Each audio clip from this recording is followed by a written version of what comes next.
All sports, all plays. Yeah. All sports, all plays.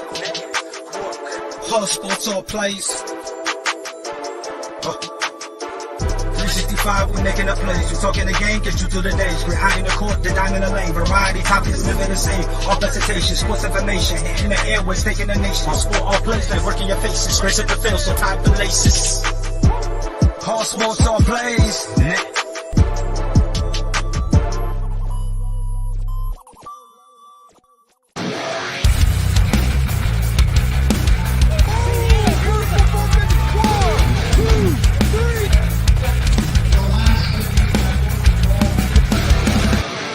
That'd be absolutely devastating.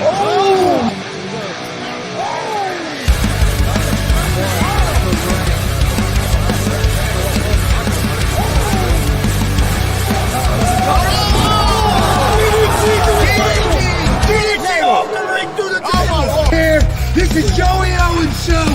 They've been trying to get me on this podcast forever, and this is the worst damn podcast I've ever been on.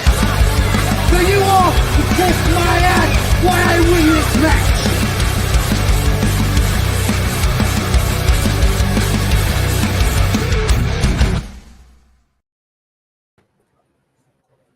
All right, what's happening, everybody? Welcome to G.W.R. Gonzo'S Wrestling Room, Monday, August 28, 2023. I'm Chris Gonzalez, joined by Tony Gonzalez and Marcus Fine. How's it going, guys?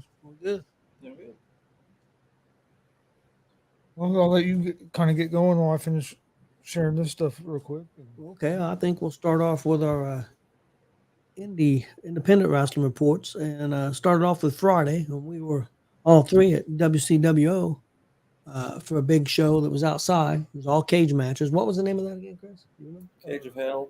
Cage of Hell. Okay, yeah, all the different cage matches had different stipulations, and was a really good show. What stood out to me, and then I'll let Marcus give his thoughts on the show, and Chris can give his thoughts. There was three matches that really stood out to me. The first one was the Dex Royal, and which Real was it? Damon Real. Yeah. I get confused. Damon Real, and Damon Real is the new Outlaw champion for WCWO. Winning that match, it was all of the matches were in the cage. This one featured doors and chairs, and actually, Damon beat him twice. He kind of changed the stipulation there on him, but he won the match twice by throwing him through a door, and then also after they changed the stipulation, got a pinfall. So beat him twice in actuality. The other match was Hidari, who defended his title and retained it against Malenko. It was a great match. Great hard-hitting match. Loved it. And then the main event was Dalton Love and Luke Savage. Had tables on chairs, or doors on fire, not tables, but had doors on fire. We had them off the top of the cage, outside the cage, light tubes, a little bit of everything. It was a great match. I thought it was a really, really strong show. Really enjoyed it. Marcus, what'd you think? Oh, I agree, and that's my top three as well. Damon and Dex, outstanding. And even though there wasn't a stipulation, I put the number one match at Hidari and Malenko. There was no real stipulation. That was just a cage match, but those guys were beating the hell out of each other. Oh, yeah, they were, man. It was outstanding. I can't wait for people to see the show. I think we're going to air it sometime this week, Chris said, possibly. So, but it was really strong. And with Chris, Dalton and Luke, that was a blaze of hell match is what that was labeled as. I'm not death match, but they only used like 4 light tubes, and I thought it was funny. Luke whooped Dalton's ass with that one, but yeah, there was some high flying. I'm sure those guys are sore today. They really, every one of the matches they were beating the hell out of each other. So yeah, we had a match with Pogo and Jake Phoenix with a thumbtack match, barefoot thumbtack match, and it was crazy. So it was a great show. I know that's crazy. I call it stupid. But no, that too. If you step on one thumbtack, those guys we're talking about Pogo. So Hey, how's it going, Billy? But yeah, we'll be showing that show pretty soon. Is that TJ? Chris, what do you think? Oh no, I thought Friday night at the Dub was a real strong show. I had a great time, great crowd. Yes. As it got a little bit later in the evening, it cooled off a little bit and ended up being a pretty decent night out. Wasn't too bad. Had a good crowd, and I agree with you guys. Them were probably the top matches. But I really liked the Savage and Love main event. I thought it was put together well, and they beat the crap out of each other. And then the rookie Maliko he keeps being impressive. And just so everybody knows, I think there was 7 matches on the card. All the matches were really good. Them were just the 3 that stood out to me. But all the matches were really strong matches, not a clunker in the bunch. I mean, all really good matches. So it was a really strong show. Really How's it enjoyed going, Glenn? Okay, well, next up, we Mr. Fine went to Illinois for a show, and give us the scoop on that, Marcus. All right. Well, as you guys heard, I'm sure, outstanding show. It's in the top 5, and I know it's an Illinois show, but that you see, I've been to 65 shows, and that ranks in the top 5, and I'm not just saying that. That show was magic, as Zay Gates said. We created magic, and Will Cecil Cerveza, he did fantastic. It was outside as well, out behind a bar, saloon, restaurant type place. Fantastic venue. It was kind of interesting that 24 hours later that we're burning up at the Dub. It was cold outside at times. Yeah. The very next day. Poor old Kelly sweating one day and freezing the next. But I can run these results down. And it was good to see half the roster was Indiana guys. Half the roster was Illinois guys. Jesse Winchester finally made it across the border. Zay made his debut in Illinois as well. I don't know if Jesse Winchester has ever wrestled in Illinois, but he was there. I got it over here on my computer. That's why I'm doing this. Cecil Cerveza defeated Jesse Winchester in the opening match, which could have been the main event. I actually thought it was going to be the semi, but it was the opening match. Got the crowd riled up. You know how those two are. And they didn't hold back. Fantastic. As you'll find out here in a little bit, Cecil then wrestled his tag team partner on Sunday, but we'll cover that here in a minute. So Cecil took on both prestigious worldwide fellows last weekend. But a group I have never seen before, the Brothers of Depravity. Fantastic look. One guy has a mask. One guy looks like a much larger, bulkier scarecrow if I had to put a label on him, which I hate doing that. And they took on a team called Righteous Justice, and I'm familiar with Righteous Justice. They did fantastic as well. And then Zay Gates made his debut against a guy named Jackson Ear. I can't tell you a lot about that match because Jackson Ear's, I don't know what you call it, valet, decided she was going to just stand in front of me the entire time. It's like, hey, go stand in front of the entrance so I could see. If you're just going to stand there, go over there because there ain't nobody over there. But she just stood there. So Zay did his high fly twice. And when you don't have a ceiling, you can guarantee how high you went up. Oh, yeah. So, yes, no, Luke Savage did not win. Dalton Love won on Friday. Then in one of the... No, we'll get there. No, we did not. David Kraft is talking about Parker, who managed Prestigious Worldwide on Friday. So, yes, very good. Okay. In one of the best hardcore matches I literally have seen, it is about anywhere I've seen, they use tables, chairs, ladders. I missed the TV. It was used. It was just on the wrong side of the ring. Trash cans. They were out of the ring, in the ring, jumping off the upstairs balcony, pissing people off, getting them to yell at Will. That's another story.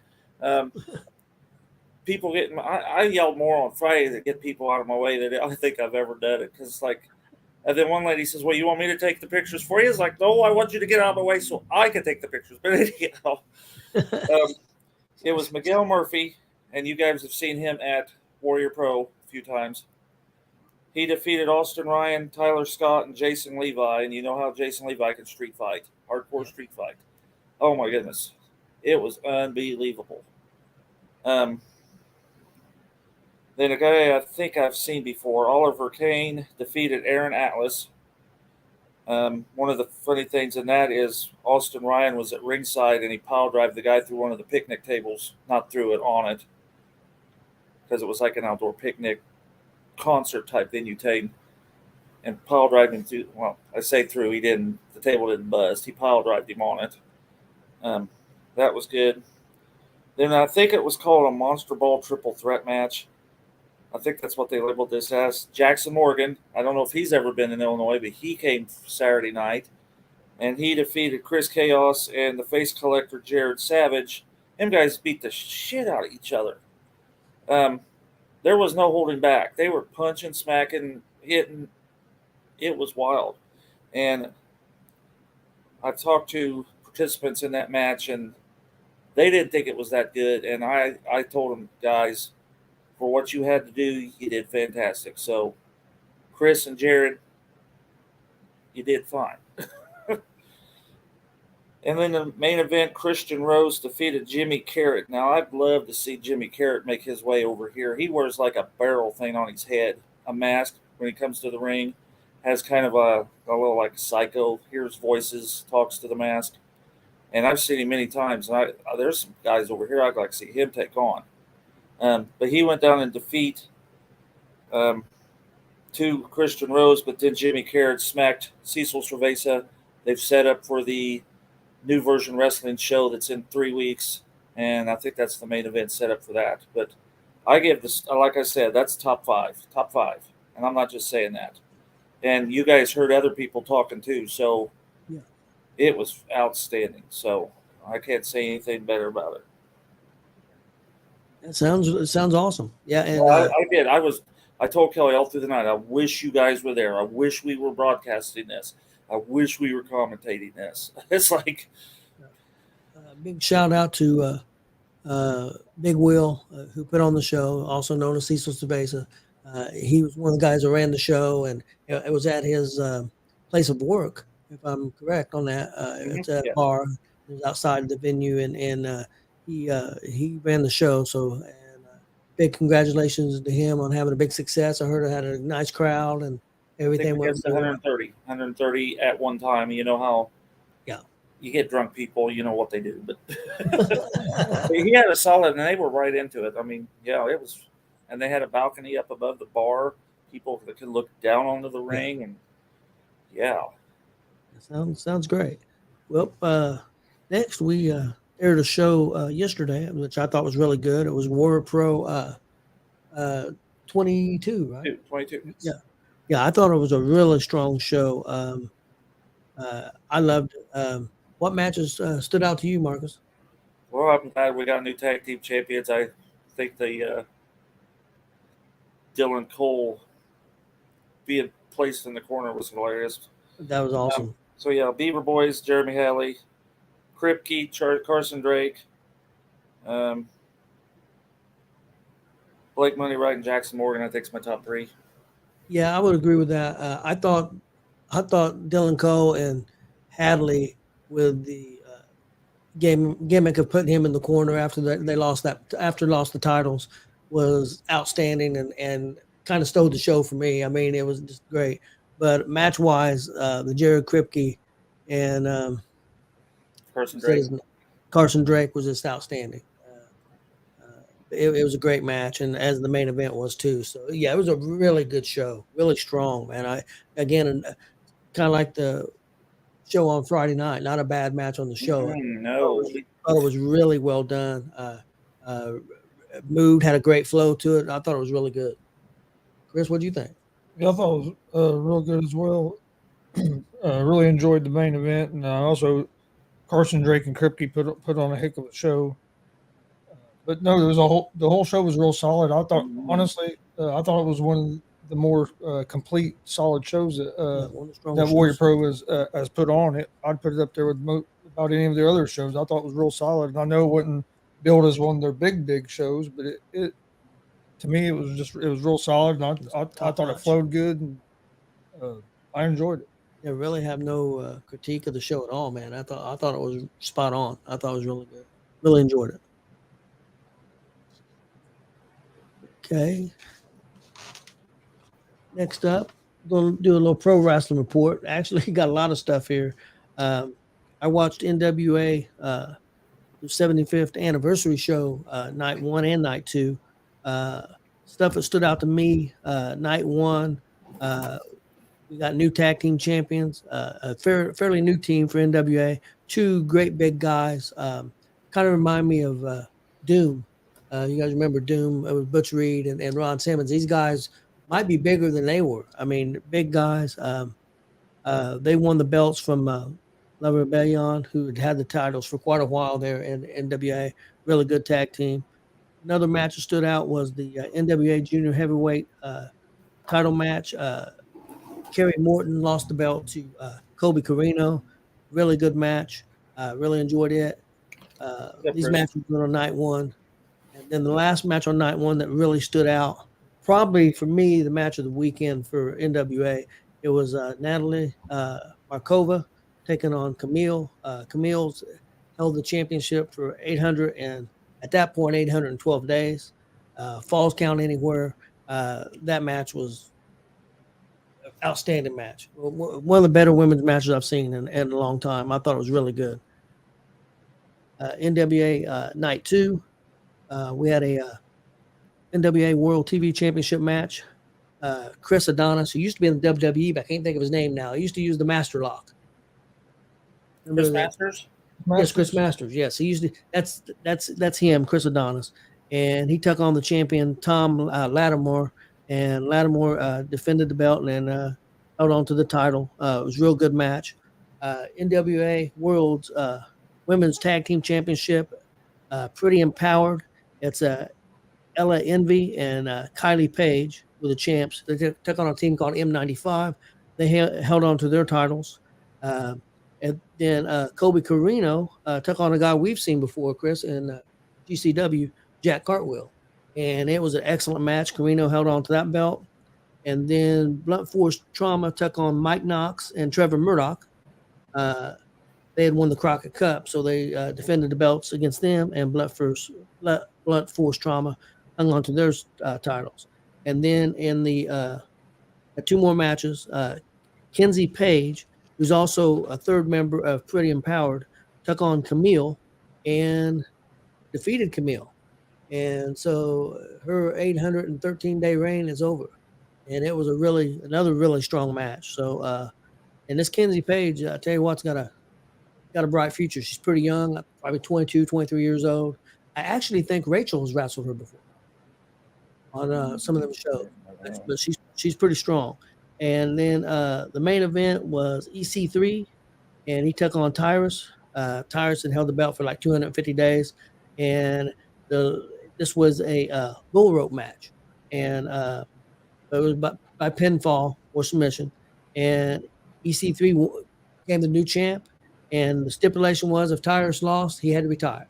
So he retired wrestling after the match. So EC3 is the new champion for NWA.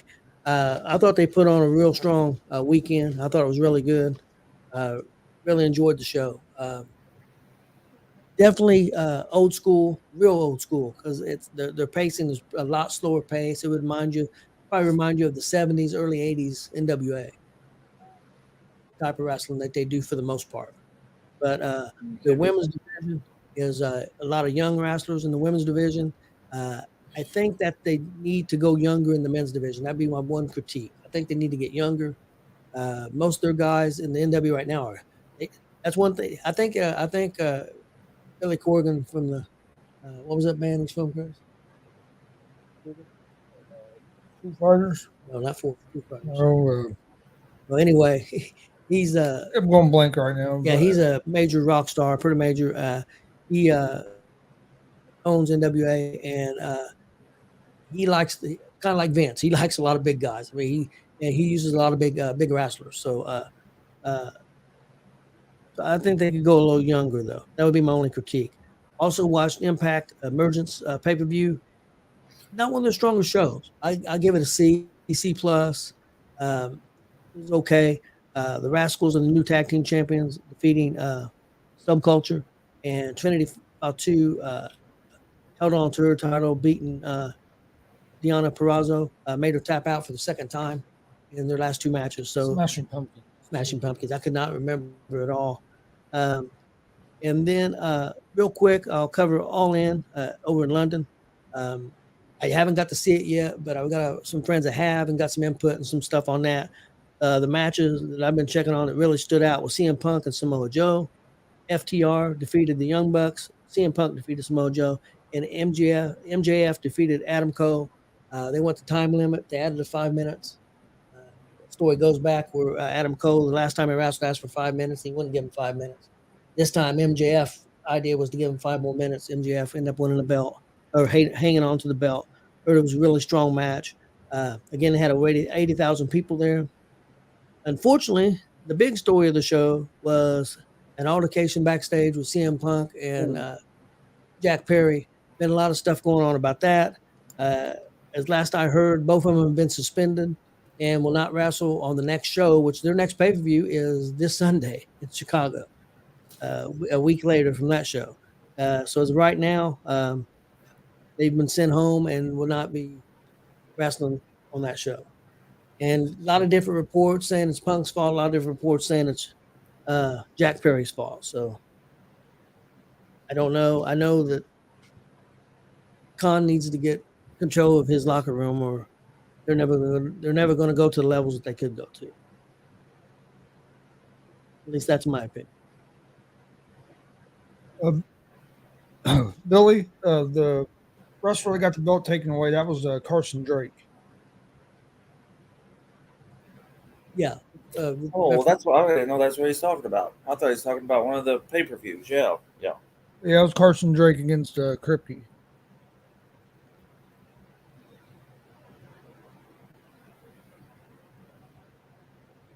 Yeah, I knew it was the Smashing Pumpkins. I don't know why I couldn't think of his name. I couldn't think of it at all.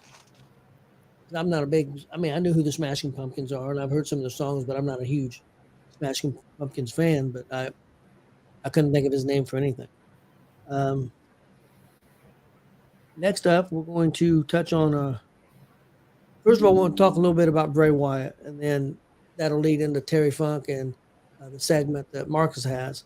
Bray Wyatt passed away this past Thursday. Just seen a report come out that I guess he was told by doctors to wear a defibrillator. He needed to because of his heart problems, and he was not wearing it at the time that he had the heart attack. So that's if that's true, that's a report that it just came out here a couple hours ago, which is definitely unfortunate. But definitely unfortunate no matter what, So definitely Bray Wyatt was a great talent and definitely going to be missed. Prayers out to his family and friends. I know WWE is trying their best to keep things put together and move on with the shows and stuff. I'm sure it's tough. I know I just seen a video Randy Orton put out. It looked like it was pretty hard on him. I guess they were pretty close. And Seth Rollins did one in the ring Saturday night at a house show that they say was pretty. I haven't watched that video, but I heard it was pretty rough.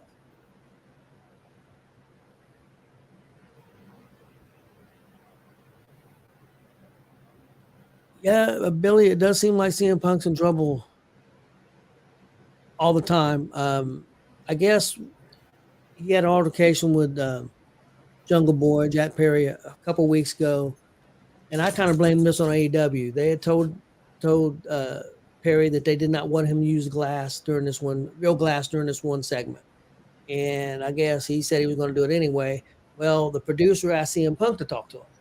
Well, CM Punk talked to him, and I guess Perry took offense to it, and that caused that problem a couple weeks ago. It's 7:00, people, and so they did a segment during the opening, the pre-show match. One of the pre-show matches was Jack Perry and I'm not gonna remember his name. Hook. That's Taz's son, and they did a segment where one of them was thrown into a car windshield, and he yells out, "I used real glass, something or another, just something at Punk." Of course, Punk's backstage. Well, as soon as the match was over, he comes through the curtain. There's conflicting reports that Perry said something first. People said that Punk said something first, but it ended up that Punk end up choking Jack Perry. They were separated. Punk went to the ring, wrestled his match. They made Perry leave the building, and then once Punk came back, he was asked to leave the building too, pending investigation. So who knows for sure what's going to happen with that situation. But there's been nothing but trouble since Punk's come back. So some of it's got to be on him. It can't be on everybody else. So yeah, I don't know. Yeah, but going back to Bray Wyatt again, prayers out to the family and stuff, and just it's been a tough week last week, losing Terry Funk and Bray Wyatt, and then NWA did a thing. We've lost a lot of wrestlers this year, a lot of professional wrestlers. I know it's not wrestling world, but lost Bob Barker this week. Yep. Is he in the WWE Hall of Fame? He may be. I think he is. I think he is. Yeah, because I know he was, definitely did a few shows with WWE. Oh, every time I think about that scene from Happy Gilmore. That's what I think about. Price is right, bitch. Price is wrong, bitch. Price is wrong, bitch. That's what I think about. And that kind of even real helped his career. I mean, kind of, he kind of got recognized even more by a different crowd, a younger crowd. So but yeah, it's been tough. I mean, of course, Exotic Adrian Street, and then there's some names, older names that of wrestlers that passed away that they showed. There was probably 15 or 20 names that have passed away this year. And so, the older ones you expect, it happens. Terry Funk was almost 80 years old. Bray Wyatt situation a little different. Nobody was expecting that. What, 35? I think it was 36. 36. I knew it was 35, 36, somewhere around there. So our next segment, Marcus, if you're ready, we're going to do Terry Funk. Who was going to do for the Indiana Wrestlers, and Terry Funk was born in Indiana. Yeah, I was saving Terry Funk back for one of the surprise entrants, but talk to Tony since he did pass this week. We'll go ahead and do Terry Funk spotlight. Terry Funk was born June 30th, 1944 in Hammond, Indiana. Of course, he was the son of Dory Funk Sr., the brother of Dory Funk Jr. I know Dory Funk Jr. held the NWA title. I'm not sure if Sr. did or not. So do you know if he did, Tony? No, I do not. I don't either. Terry Funk had a 50-plus year career. Of course, he was trained by his dad. He debuted in 1965 and retired for the last time in 2017. It was funny because when I was doing the bio, they said he retired many times, but that was the last one. So, some of the names he went by: Black Baron, Chainsaw Charlie. Of course, we all know that one. This one's funny. I'd like to look up to see if there's any of these out there. He went by Dr. Knows It All. I don't know if that was a gimmick promo type thing he put out, or if that was actually one of his earlier wrestling names. And then he was the Texan. And I didn't write down where all he worked because he worked all over the world, worked for tons of promotions, tons of promoters.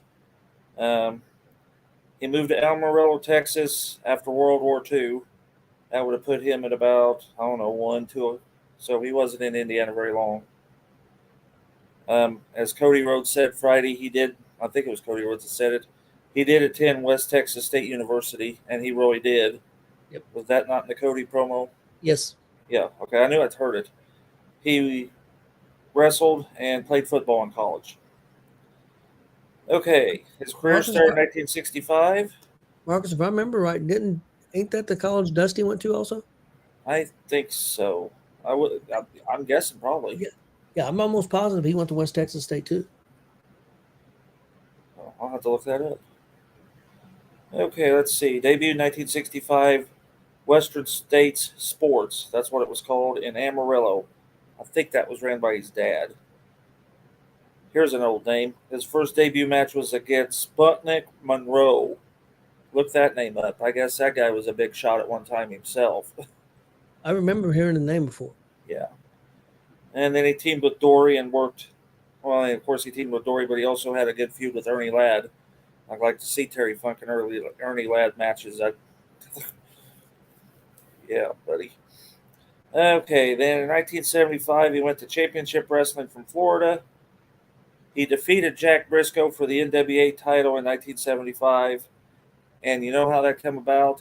That match was supposed to be Jack Briscoe versus Dory Funk Jr. Dory Funk Jr. no-showed this match, the show. Terry stepped in, took the belt. He wasn't even supposed to be on it. He wasn't even main evented for it. It just happened because Dory Funk didn't show up and Terry stepped in. Held it for 14 months. Feuded with Briscoe, Jack Briscoe, Dusty Rhodes, Giant Baba, Pat O'Connor, which was the NWA champion at one time, and the first WWF champion. And then he lost it to Harley Race. And the interesting thing is, what was I going to say? Dory Funk lost it to Jack Briscoe. I don't know. Anyway, Dory Funk was in there somewhere, held that belt before Terry did. But in 1981, Central Wrestling Association feuded with Jerry Lawler in the Empties Arena match. Have you seen that? I'm pretty sure everybody's seen that. Yeah, I've seen it. With the wood spike and yeah. Wrestled in Japan periodically between 1972 and 1991. Hey, Damien.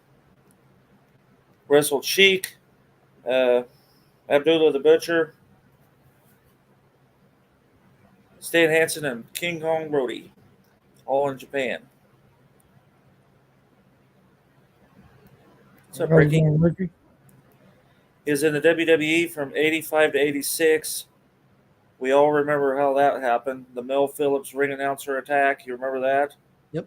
Mel Phillips took his hat, put his hat on. Terry Funk beat the living hell out of him. That's how Terry Funk was debuted in the WWE. Introduced the branding iron and spitting tobacco. And he feuded with JYD and Hogan and Dory and Tito. Oh, Dory and... I'll get it. Dory Funk and Terry Funk took on Tito Santana and JYD in WrestleMania 2. Yep. Then we go to WCW. When Flair finally defeated Steamboat in the best of 3 in 1989, he pile drived him through the table. Started the Ric Flair-Terry Funk feud. Sting and Flair took on Funk and Muta at one of those matches. We remember the I Quit match. Oh, yeah. Funk yelled, "I quit" for the figure 4. I laughed. Dave Meltzer ranked that as a 5-star match. I'll finally give Dave Meltzer credit that yes, that was true. And then there was a double DQ with Tully Blanchard at Slamboree 94. Then he went to Japan. King of the Deathmatch tournament. Have you seen that? Yes. Lord. Well, it all boiled down to the end of the night that Terry Funk wrestled Cactus Jack in a no-rope barbed wire, explosive barbed wire boards, and the countdown to the ring bomb. And Terry Funk lost to Cactus Jack in a very, very, very, very bloody match. Yeah, if I remember correctly, he had to be cut out of the barbed wire. Yeah. Yeah, that's back when it's not like they do now. I'm not going to say I could take the barbed wire they use now because I'm a pussy. I couldn't take it. But the barbed wire they used back then was real barbed wire. Sharp. All I remember about that, because I hadn't seen that in years, Mick Foley, they handed him that trophy, and blood is dripping off his elbow. It's coming down his face, his chest, dripping off his elbow. He's all charred on one arm. And yeah. Okay. Then he went to ECW. Basically, I think he was in the area, wrestled some other show, and decided to help ECW to try to pull him out of the gutter, basically. Yep. Is that not the story, right? Because ECW is going downhill, and yep. And Terry come in, and Dory Funk come in too, and they came in and lost to Public Enemy in a barbed wire match. Of course, he feuded with Cactus Jack there as well. Shane Douglas, the Sandman, Sabu, and Tommy Dreamer. He won the ECW from Raven at Barely Legal 1997. Held it until August when he lost it to Sabu in the Born to Be Wired pay-per-view. He wrestled at WrestleFest, which was his own promotion. Terry Funk's WrestleFest, he lost to the actual WWF champion Bret Hart on that event. That's highlighted in the that video that came out, Beyond the Mat. I think that's highlighted in that Beyond the Mat video. And Paul Heyman then presented him the Lifetime ECW World Heavyweight Championship title, and that came about when they took up a collection with the roster at the time. He was at the 1997 Royal Rumble, entered at number 24, and was eliminated by Mankind. Teamed with Mankind is Chainsaw Charlie against the New Age Outlaws. And the dumpster thing started in Indianapolis because I was there that night. And at WrestleMania 14, became the tag team champions when they put them in the dumpster and lost them back to them the night after in a cage match. And that was kind of the revival of DX because Shawn Michaels was gone. Yep. Because Shawn had just lost to Stone Cold, and they revamped DX that day on the following Raw, right? Is that right? Yes. Yeah. And Sean Waltman came back. Yep. Really, I know that Road Dogg and Billy Gunn have both said what really got them over was, Cactus and Terry Funk doing that for him, doing that program with him is what got them to the next level. And, it really did. And then also I wanted to go back real quick when you talked about Terry Funk and Cactus in or Foley, whatever you want to call them, in ECW. Do you remember if you watch any old ECW shows when they would come on and stuff, they would show that video of that match. That's when all them fans, you've seen it, Chris, where they all throw them cheers, 200 cheers, 300 cheers. Give me a chair. Yep. Give me a chair. Yeah, it went nuts. It was crazy. But yeah, that popped in my mind as soon as you said about them guys in ECW. I think every chair in the building got through the ring. So it was nuts. Of course, they get on the PA, tell them stop throwing chairs because you know how fans are. That's not going to. I got a few more, and I only wrote about a fifth of what he had, or I could have done a whole segment. He did star in movies: Roadhouse, Beyond the Mat, Over the Top, Paradise Alley, which is like from the 1970s. Have you seen that movie? At times, it's hard to get into. It's kind of hard just to keep your attention to it. It's an old wrestling movie. It's about professional wrestling, but professional wrestling, what was supposed to be like the times, 30s or 40s maybe? Yeah, period. And Sylvester Stallone's in it, and Terry Funk, who really did not look like Terry Funk. It was hard to even tell it was him. Yeah, but it's pretty interesting. Yeah, it's pretty rough to watch. Like I said, it's hard. The storyline's hard to keep with. Yes. Also, The Ringer with Johnny Knoxville and Monday Night Lights. In 2009, he was put into the Hall of Fame with Dory in the WWE and the NWA. He entered both Hall of Fames in 2009 there. Okay. Just a few of the championships, because if I wrote that down, we'd be here until tomorrow. Is the NWA champion, the U.S. champion, the WCW Hardcore champion. He was put in the WCW Hall of Fame in 95. In Pro Wrestling Illustrated Feud of the Year in 1989 versus Ric Flair. Most Inspirational Wrestler in 97 and Wrestler of the Year in 1976. So that's just a small highlight of Terry Funk's accomplishments over the last 50 plus years. So yeah, I mean, I don't think he gets mentioned enough. He's definitely top 10 greatest of all time, I think. I know some of the younger people wouldn't realize that, but at least that's my opinion, of course.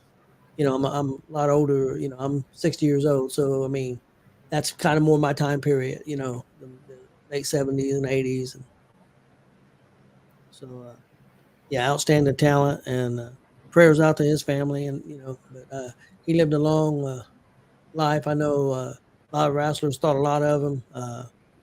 Bully Ray and Tommy Dreamer, can't say enough good things about him and what he did for ECW. Tommy Dreamer said there wouldn't be no Tommy Dreamer without Terry Funk. So There wouldn't have been no ECW either. yeah, probably It was not. a fake before anybody even knew what it was. He came in and like you said, helped them give them that push that they needed. Recognized as a kind of a real promotion with him being there, and then with Foley coming in too, I think it kind of helped. It kind of helped him, and also Paul pivoting from just the hardcore stuff and bringing in the luchadors before anybody else did. He had Malenko and Guerrero and them guys wrestling fantastic super matches. Him pivoting and doing all those different things, which later got took by WCW and WWE. But And they even took the bragging rights with them, which was not right. But yep. Well, let me ask you guys: do you guys think that Bray Wyatt will go into Hall of Fame? I think he'll go into Hall of Fame eventually. Some people think he should go this year. I don't know if that will I think happen. they actually got next year's lineup set up. I think he'll probably be the year after, if I had to guess. I'm hoping Tommy Dreamer goes in. I hear Paul Heyman may be going to Philadelphia. I heard Heyman, Dreamer, and then somebody said the Dudleys, but the Dudleys are already in there. But they're going to try to ECW superstar, is what I was told, or what I heard, or read, or whatever you want to put. I think he'll go in. I don't think it'll be this year. No, I don't think it'll be the next one. But okay, well, the next thing on our agenda is the Mount Rushmore, and we have 18 of them that we. And if you guys want to comment and give yours, we got a lot of different categories. And what I thought we would do, we just go by category. I would give mine. Marcus, you would give yours for that category. Chris would give his, and then we go to the next category. If that's okay with you guys. That, Damien, 5 years. It will be within the next 5 years. If not, I'm going to say 2. I don't see it's the next one, but I see within the 2 after. I don't have a problem with him going in this year. I really don't, but I don't think he will. No, I just don't. I don't think they will do. And I could be entirely wrong. I mean, I don't know how much pull Triple H has. I mean, I know Vince is still around, so I'm not sure. That may be more Vince's call than Triple H's. Triple H is in charge of creative. I don't know about the Hall of Fame. So.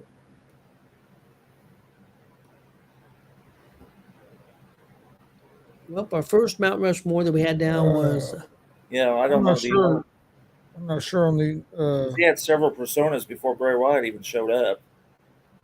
He started in NXT version that they started on TV as Husky Harris. That was like 2010, I think. And then I think he started the Bray Wyatt about 2000. Going off the top of my head, I kind of looked it up a little bit. I want to say 2013 or 14 in NXT, where he started the actual Bray Wyatt, the very first version of Bray Wyatt. But he was Husky Harris. He was a part of Nexus. Some people may forget that, but he was part of Nexus, as Husky Harris, and then the Bray Wyatt character, and then which I think was his best. I think the Fiend was a good character, but the problem was with the Fiend, it was so out there, and I kind of agree with Billy Ray. Fiend should never held a title, and he should have just destroyed everybody and terrorized everybody, good and bad guys. I think when you just did normal wrestling matches with him, it was tough because the character was bigger than what the match could be, because the Fiend was such a big character. I think the Bray Wyatt was easier to maintain and have matches with. That's just my opinion. Yeah, the Waylon Mercy version of Bray Wyatt, and of course Waylon Mercy was Dan Spivey. It's one of the bad gimmicks. Yep, and then he became Nails, and then he choked Vince and about killed Vince.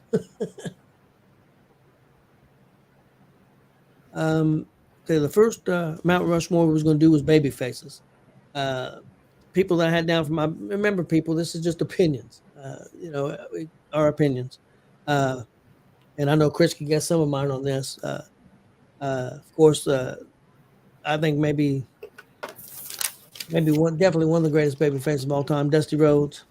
Bruno Sammartino, I think, was a huge baby face. He's the other one. Ricky the Dragon Steamboat. And then the other one, because of what he did for the business and how over he was during that time period. I know some people, I know he's not the most popular guy anymore, but I think Hulk Hogan, I think during that period, man, it was just super over. So I'm going to say them are my 4 baby faces for my Mount Rushmore. Marcus, you want to go next? All right. I had Stone Cold Steve Austin because what he done to get WWE back from the WCW guys. Of course, Hulk Hogan. We wouldn't be where we are today without Hulk Hogan and Hulkamania. And Von Erichs. Those guys were hot down there in Texas. Yep. And then Dusty Rhodes was hot wherever Dusty Rhodes was at. So yeah, I have Austin, Hogan, the Von Erichs, and Dusty Rhodes. Okay, Chris. All right, I had Hogan, Dusty Rhodes, Stone Cold Steve Austin, and John Cena. Yeah, I know a lot of people don't care for Cena. Cena, but I mean, if you look at his he was agree. over. I agree. Yep. Speaking of John Cena, he is going to be starting this Friday on the next 2.5 months of SmackDowns. He's coming back to WWE for the next 2.5 months and going to perform on SmackDowns and probably some pay-per-views. That's a good one too, Damon. Yep. Yeah. There's so many good ones. David said Cena for what he does with Make-A-Wish. Yeah. He's a Superman. I mean, when it comes to that, that's for sure. Next was the heels. Chris, I'll let you go first. I had Roddy Piper, Ric Flair, Iron Sheik, and Triple H. Okay, Marcus, I'll let you go next. All right, I had 50% of Chris's. I had Roddy Piper and Ric Flair. And then for heels, Roman Reigns, because look what he's doing and how he pisses me off. Roman Reigns. Yep. Can't say he's not a good heel. And I had Terry Funk because that 1989 stuff, they hated him bad. Oh, yeah. When he wrestled Lawler, they hated him bad. So I had Piper and Flair also, like you guys. Then I had Jake the Snake Roberts, who I thought was fantastic heel when he was a heel. And then the other one, I don't think he was ever at one point a face. Piper was a face before. Jake the Snake was a face before. Flair was even a face at times. You could tell me if I'm wrong, but I don't think so. Bobby Heenan. no, Bobby Heenan was never a good guy. I don't think there was one day that he was ever a face. No. And he had heat everywhere he went. And so I went with Bobby Heenan on that list as a heel because he had such, with Bruiser and Crusher, I got to see him. Yeah, just Heenan definitely for me was in there. Yeah, that's a good one too, Damien. We all agreed on Flair and Piper. Yep. He had Sheik and $1 Million Man. Yeah, Vince is great heel. Yeah, Vince was good too. Daniel, what's up, babe? Okay, next up, best in-ring performer. Marcus, I'll let you go first. I gotta make sure you're keeping your numbers right. That's number 3. Yep. Bret Hart. We're talking in-ring performers. Bret Hart. I had Kurt Angle. Of course, Ric Flair, because anybody goes 60 minutes every freaking night for 60 years or however long he's been doing it. And then I had Mr. Perfect, Kurt Hennig.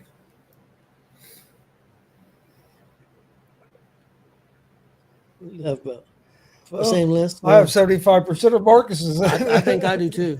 I had Flair, Bret Hart, Kurt Angle, and then I had Shawn Michaels. Well, me and yours were 100% because that was mine. See, and I don't care for Shawn Michaels. I have nothing against Shawn Michaels. I just never cared for him. He's very talented. He was very good at what he did. I just never cared for him. Yeah, I had the same thing Chris had. Hart, Flair, Michaels, and Angle. Next up, best at working a crowd. This is who I had. I had Dusty Rhodes, Jerry the King Lawler, The Rock, and Roman Reigns. Well, I have 3 of those. Okay. I had one out of your group. I have Dusty Rhodes, I had Roman Reigns, The Rock, and then I had Stone Cold Steve Austin. And this is working the crowd, right? Number 4? Yep. Okay, I had Roddy Piper, Ric Flair, I had Jerry Lawler, and I had Jake Roberts.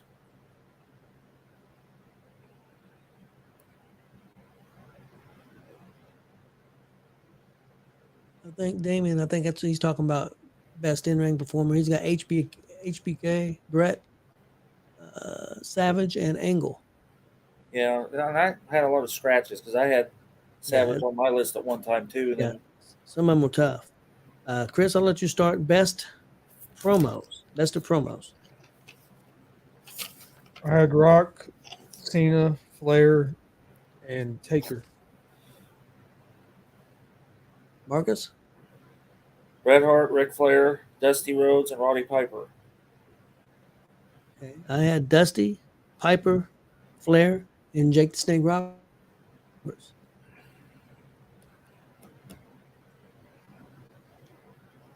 Jake the Snake, man. Back when they did that thing on TV, the documentary on TV here a few months ago, they showed a bunch of his promos, man, and they were just fantastic.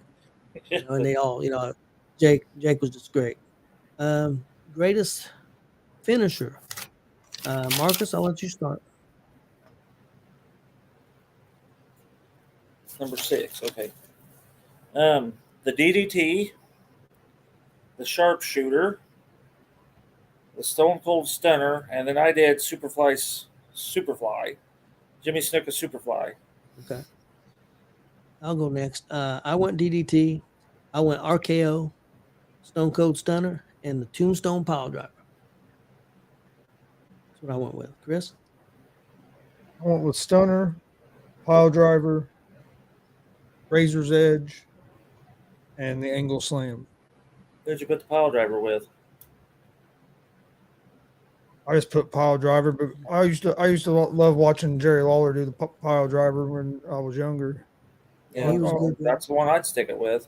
Yeah, he was good. Funk was good with the Piledriver too, but yeah, Lawler.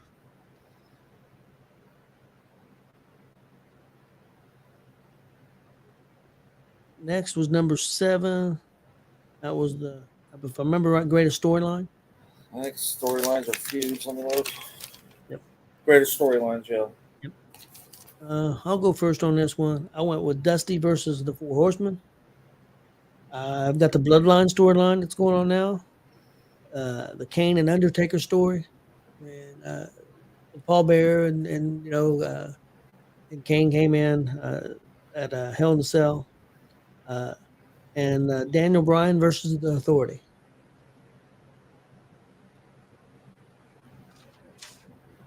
Which one were we on? The number 7. That was storyline, greatest storylines. I had Stone Cold McMahon, Brothers of Destruction when they brought in Kane and the Undertaker. Yep. NWO and Savage and Hogan back in the day. Yep, that was a good storyline. Mega Powers. I changed mine a little bit. I had Austin and McMahon. I had Jake the Snake and Rick Rude, where they involved his wife. Yep, that was a good I one. had the NWO, but marked it out and put Dusty Rhodes and Ric Flair.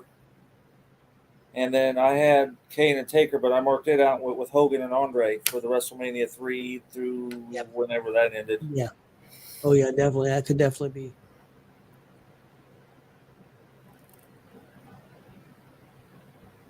Yeah, we almost need like a Mount Rushmore of like 8. Yeah. Oh, I agree. We'd have 10 answers, but This next one was really tough for me. Marcus, I'm gonna let you go first. Number 8, babyface tag teams. This was tough. You know what my first one is? Yep. Road Warriors. I had the Bushwhackers, even though they couldn't wrestle worth a damn when they were the Bushwhackers. They were still babyface tag team. Of course, the Rock and Roll Express. And then I had the Fantastics. And that was like an underrated tag team, I think. But they had a good feud with the Midnight Express. Yeah, they did. Chris? Babyface tag teams. I had Rock and Sock Connection, Hardy Boys, Rock and Roll Express, and Edge and Christian. I had the Rock and Roll Express, the Hardy Boys, the Road Warriors, and I went with the Steiners. That was a tough one, man. There was several. Because I had the New Day on there at one time, too, and scratched them out. Number 9, best heel tag teams. I had Road Warriors, Shield, Heart Foundation, and the Four Horsemen. Marcus? I had the Midnight Express, the Four Horsemen, had the Freebirds, and I had Gino Hernandez and Chris Adams. Yeah. They were big heels in Texas. Yeah. I had the Dudley Boys, Midnight Express, Arn and Anderson and Tully Blanchard. More for the NWA than the Brainbusters because they were definitely a tag team in the NWA, but they were the Brainbusters too in WWE. And then another WWE old tag team, Fuji and Professor Tanaka. Which one's this answering? Is this his favorites? LOD, Demolition, Hard Foundation, DX? I'm assuming that by B's. Yeah. I think that's his. Yeah. Heels or faces? I think that's his. I think faces, I believe. I think. Because that's a good group for either one, really. If you think. Yeah, because that's the thing about the Road Warriors. They were so over even as heels too. I mean, they were heels until they took on the Russians. Yep. And then when they took on the Russians, then they automatically were being cheered. So he said faces, but could do both. yeah. Heart Foundation were both. Also, next is High Flyers. I'll go first on this. This was tough too. I went with Rey Mysterio, Tiger Mask, Justin Liger, and Rob Van Dam. Chris? I went with Mysterio, Juventud Guerrero, Eddie Guerrero, and Muda. I forgot about Muda. Who's your last one? Great Muda. Muda? Yeah, Muda was good too. All right, High Flyers. I had Jeff Hardy, Jimmy Snuka, Sabu, and RVD. Yeah, that was a very tough one too because I had Sabu. At one point I had 8, and I was trying to eliminate. Next, masked wrestlers.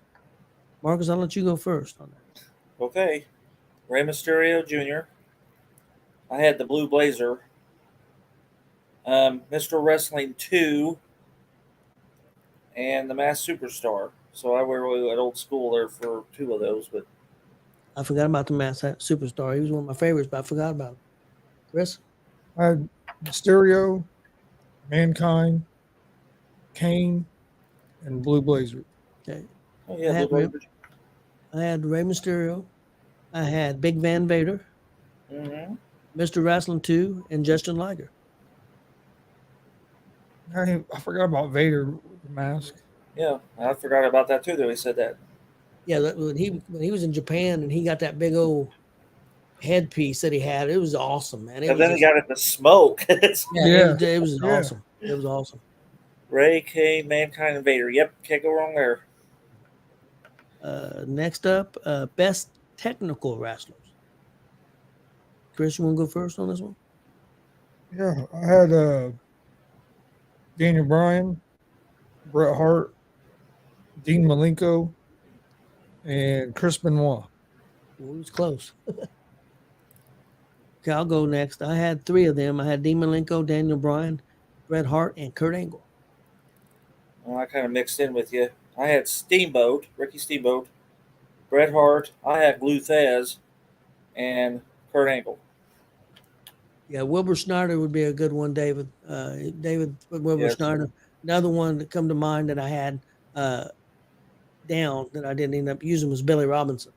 Yes. Who was Yes. great. William Regal, another one that's fantastic.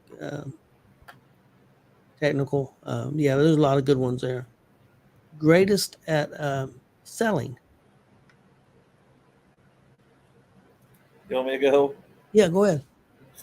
Brian Pillman, Ricky Steamboat, Terry Funk, and the best of all time seller ever, Bobby Heenan. I should have put Heenan, but I didn't. I'll go next. I had Brock Lesnar, Mr. Perfect, Ric Flair, and Dolph Ziggler. Because Dolph is fantastic at selling. So was Yeah. Perfect. Yeah. I had Flair, The Rock, Shawn Michaels, and I'd only wrote down 3 on that one. Flair, Rock, Shawn Michaels. I'd go with Mr. Perfect as well for the 4th one. Billy Buzz has it said no Bob Backlund mention. I had actually, Yep. if you look at my list, I took Bob Backlund off and put Funk on there. But I did have Bob Backlund I always say this, pre-80, not when he become freaking out all the time about everybody. But when he was a champ, yes, he was good. Bruno was also very good. Pedro Morales is also. There was a lot of old school technical wrestlers out there. Yep. Oh yeah, definitely. Next, greatest big man. I'll go first on this one. I had Andre the Giant, Undertaker, Yokozuna, and I don't think this guy gets enough love. I had Big John Studd. Yeah, I thought of him too. He's not on mine, but I thought of him. You want me to do it? Yeah, go ahead. Well, you know who's number 1? Jerry Blackwell, Andre the Giant. I had Bam Bam Bigelow, and Stan Hansen. Yeah, Hansen was great. Also, Chris. I had Andre the Giant, Vader, Yokozuna, and Rikishi. Oh, that's a good one too. Yeah. Yeah. Let me ask you guys, who would you guys take if you had to take one? You had Yokozuna, Bam Bam Bigelow, or Vader. If you had to keep one, who would it be? Bam Bam Bigelow, Yokozuna, or Vader? That is so tough. I'd probably go Vader. I'm probably going to say Bam Bam. See, I was trying to decide between Yokozuna and Vader. Say Yokozuna, so we're all. Yeah, I'll go Yokozuna. Well, I was really trying to decide between Yokozuna and Vader. Damien says Bam Bam. Somebody said John Stead. Yeah, John Stead was good. John Studd. I don't think he gets enough credit. Billy says Bam Bam. Okay, next up was greatest rivalries. Chris, you want to go first? I had Austin and McMahon, NWO versus WCW, Hogan and Savage, and Undertaker, Shawn Michaels. Okay, I'll go next. I had the Four Horsemen versus Dusty Rhodes, Hulk Hogan versus Andre, Flair versus Steamboat, and Stone Cold versus Vince. We all had Stone Cold and Vince because I had Austin and McMahon. I had Hogan and Piper. That's another of the Hulkamania things. Yep. Shawn Michaels and Bret Hart. And then I had Dusty and Flair. Which it also could have been Flair and Steamboat. It could have been Flair and Funk. It could have been. Yeah, Bret Hart and Shawn Michaels definitely a good one.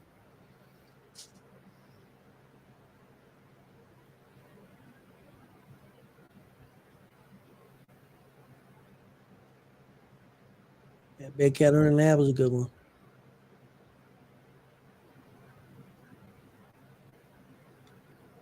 Yeah, Bret and Austin was good too. Yep. Definitely. I had NWO on mine, but I took it off. Next up, greatest hardcore wrestlers. Marcus, I'll let you go first on this. Is that what number was that? Okay, I had them 16. because I added it on, so I had Yep. it out of line. Okay, hardcore wrestlers: Terry Funk, Mick Foley, Bruiser Brody, Abdullah the Butcher. Mine and Marcus is 100% the same. I added Mick Foley. I had the Sheik in, the original Sheik, and because you know about the original Sheik. Yeah.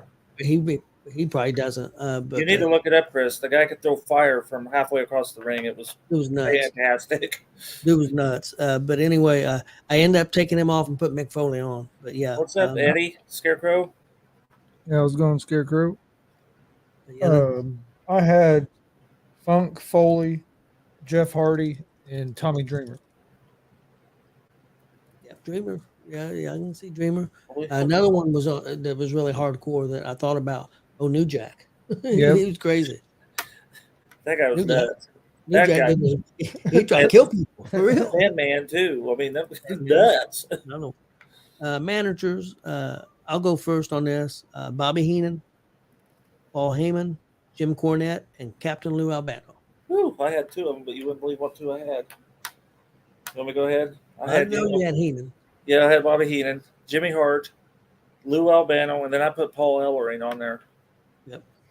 Yeah, I went with Albano over Jimmy Hart. I had Jimmy Hart, and then I swapped out Albano for Jimmy Hart. I had Heenan, Heyman, Paul Bearer, and Jim Cornette.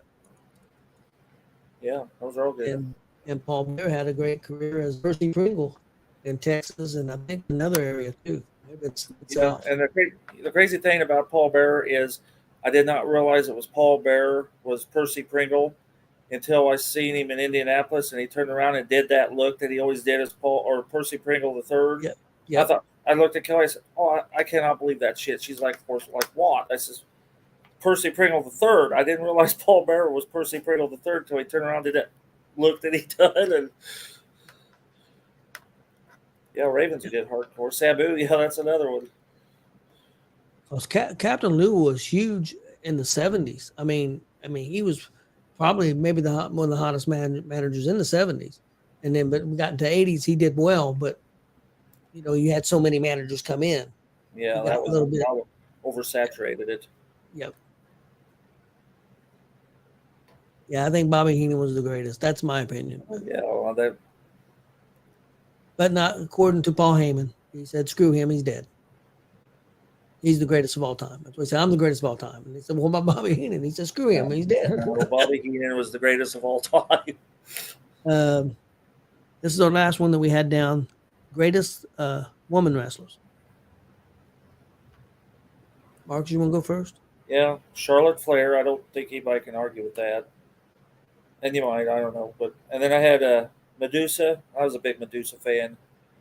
Before she was a London Blaze, I liked her as Medusa better. Yep. And then, of course, Mae Young and Moolah. I mean, come on now. You're 152 years old, and you can go to a table better than any 20-year-old could. You got to be on the list.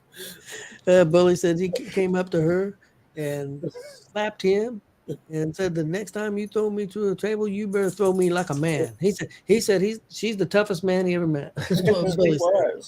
That she was one tough woman. Man, was she tough? That's what he said. I had Charlotte Flair. I had Trish Stratus because I think she was important during that time, and they got to wrestle more because I think she worked her ass off. The other one I had down, Chyna. I know she didn't wrestle a lot of women, but I think that if she would have got that opportunity, I think she could have really been great. She was great, but I mean in a different way. She wrestled more men and manager stuff. She managing and stuff. And the other one, because she got so over and so popular, Becky Lynch. Yeah. Same. That's the exact same as before. Yeah, me and Chris had the exact same. I knew he was going to have Trish Stratus because he was a big. Yeah, Trish has always been my favorite, but Charlotte, I think Charlotte's the best. I think she's the greatest. You can't touch Charlotte. It's going to be hard to fight somebody to ever touch Charlotte. As far as in ring work, but Trish has always been one of my favorite women wrestlers, and then Chyna, of course, because she kind of helped change things in that area. And then Becky Lynch, I mean, just as long as she's been at the top, it's crazy. Yeah, And we I talked agree. about, what was it, last week? Sherry Martel, everybody, she was well accomplished as a wrestler, She could. wrestling lady that long before she is a manager. Yeah, Sherry was right there too. She was great, man. She was really good in the ring. She don't get enough love either. She really don't. She should definitely be top 10 and in the women's, as far as I'm concerned. Yeah, I agree 100% with that. Same with Wendy Richter. She did all right, but yeah, Sherry was great. Okay, guys, let's run down what we have for next week, and we're going to do it. If you guys remember, we're going to do it on Tuesday Right. this week. That's September 5th, I believe. We'll do Indie Pro. I don't know if you're going anywhere, Marcus. I know we got Summit Pro on Sunday. Friday the Dub, Sunday Summit. I think we're taking Saturday off. Yeah, that's WWE's got a pay per view that day. Paybacks on Saturday. Oh, well, then I'll just stay and watch it then. Yep. Yeah, that's my plan now. I've been invited to a few places, but I think we'd take it. Like this past weekend, like you said, you guys had 2 solid shows, and we threw a third one in there. Yep. We're wore out. Yeah. Yeah, Kelly was definitely wore out. That poor Kelly's wore out. I thought it was funny. It wasn't funny, but you could tell who worked all weekend. Jackson, Zay, Will, Yep. Jesse. Them guys looked like they had like a barroom brawl all weekend or something. Yesterday, the poor guys. Stuff that I have lined up for next week. We'll report on Summit Pro, and Marcus will report also on WCWO on Friday night. Pro Wrestling, we got Payback, WWE Payback pay-per-view. Also, AEW has All In on Sunday. I should get back in time to be able to watch it on Sunday, at least most of it. That's in Chicago. I think it's crazy that they're going to do a pay-per-view a week later than. I think it's asking an awful lot of your fans. It's one thing to be on WWE Network and it's not that much money, or on Peacock, but you're asking these fans to pay $50-$60 a shot for these pay-per-views and doing them 1 week apart. I think that's an awful lot to ask of your fans, especially in this economy. That's just my opinion. I agree. But we'll see how they do. Also, Marcus will highlight some more Indiana wrestlers. He's got lined up for next week. We'll have somebody lined up. And then this is a question that I thought would be interesting to talk about. And we've talked about it a little bit before, so I didn't want to go this direction. Something you would like to see in Indiana independent wrestling, or any independent wrestling, any independent wrestling, Illinois, Ohio, but not necessarily with other promotions working together. Anything that you would like to see, any storylines, or maybe just something that you would like to see in independent wrestling that we're not seeing right now. I want to see somebody get stabbed with a sword. Well, you know I what know I Marcus want wants then. to- If he's doing that stab, Maybe we can get Drew McIntyre to show up with a sword. I see McIntyre with the sword all the time. I want to see somebody. Yeah, I think he should use So, it. did we have a topic? That I missed it? No, I was getting ready. Had that, and then the other thing we was going to do, I've got the top 16 most technical pro wrestlers bracket. Okay, so basically we're just covering the weekend and okay. I've got the bracket, and then I figured we could discuss about independent wrestling. Yeah. And if anybody out there have any suggestions or something they would like to see in independent wrestling, I mean, we got a lot of wrestlers out there who've got great minds. Well, some of them's got minds, and see what they would think. I've got a storyline I would love to see that we don't see anymore. I would love to see more managers involved, and especially female managers, into a storyline. I think there's a lot of different directions you could go storyline wise. I would love to see that.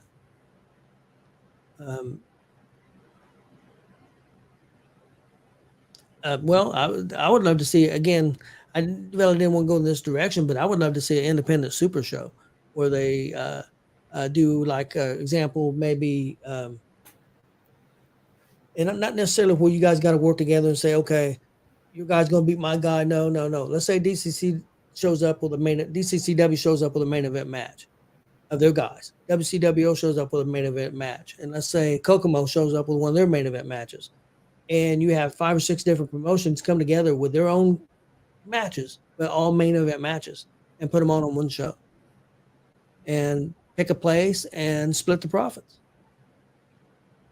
I think it'd be interesting. I think it'd be good for the business. What do you think, Marcus? Oh, yeah, I agree. And then make the promoter of whoever's presenting the match be responsible for that match only.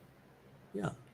You pay your guys, you put your half in on the building or whatever, and then let the other promoters take care of their people.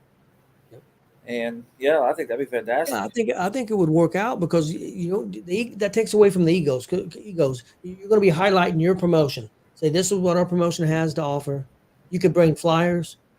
Say these are when our shows are. WCWO runs every Friday night. DCCW's got these next 2 or 3 shows going. Kokomo's going to be on these next 2 or 3 dates. Or Warrior Pros every Sunday, the fourth Sunday, or last Sunday of the month, or Summit Pro the first Sunday of every month. I think it would be great promotion for all these. And there's other promotions out there too that could be involved. I'm not, I said those because them are ones I'm familiar with that we go to all the time. I think it would be a great idea. I think it would be awesome. Yeah, I agree. Well, Damien DeVille says it's in the works.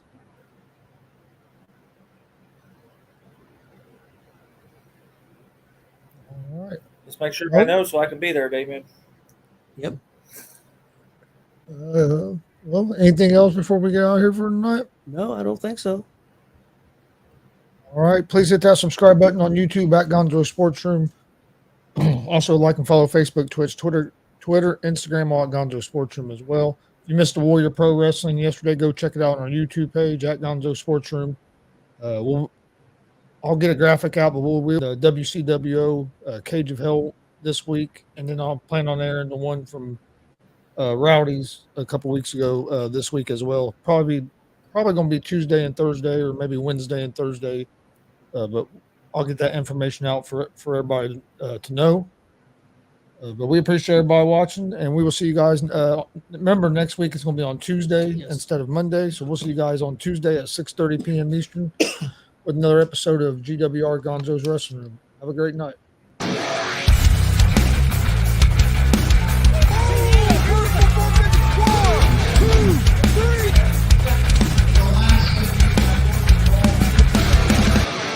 That'd be absolutely devastating.